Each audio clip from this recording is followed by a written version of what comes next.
Welcome to 101.7 Super Podcast. Today we have ex-governor, ex-senator, ex-congressman, and former presidential candidate Robert M. LaFollette. All the way from Too Much Snow, Wisconsin, Mr. LaFollette. Hello, Mr. LaFollette. How are you? Hello, Mr. Farquaad. I'm doing just fine. So, let me ask you a few questions. You are known for your progressive views on how you publicly oppose railroads, trusts, bossism, World War I, and the League of Nations. What was your reason for opposing World War I? I had a huge issue with America entering the war. I think Americans had no business in joining the war. From the start of this war, I have refused to pick a side. When President Woodrow Wilson struck up the Armed Ship Bill, I insisted that we couldn't let American guns and gunners basically work for the British. Interesting. There are many sources that say you were one of the most hated men in America at the time of World War I. But on the other side, many people saw you as a symbol of resistance to the conflict. What's your opinion on those statements? My popularity suffered during this time, but it was all caused by the American populace being tricked into this war, and they didn't even realize it. If people see me in the way of a resistor, who am I to deny it? Okay, let's talk about your presidential campaigns.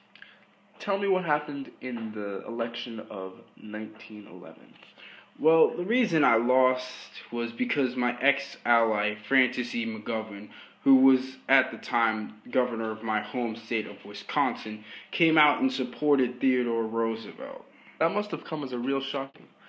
So, you also ran in 1924. Tell the listeners about that. We all know the Communist-controlled Workers' Party took control of the national organization structure in 1923. They wanted me to run for president under their party's name, and I didn't like that.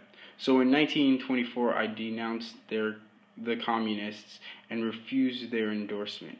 After I helped create the Independent Progressive Party and accepted their endorsement, while I was in Cleveland with my running partner, Democrat Burton K. Wheeler of Montana. So, tell me, what were some of the principal points that you ran on?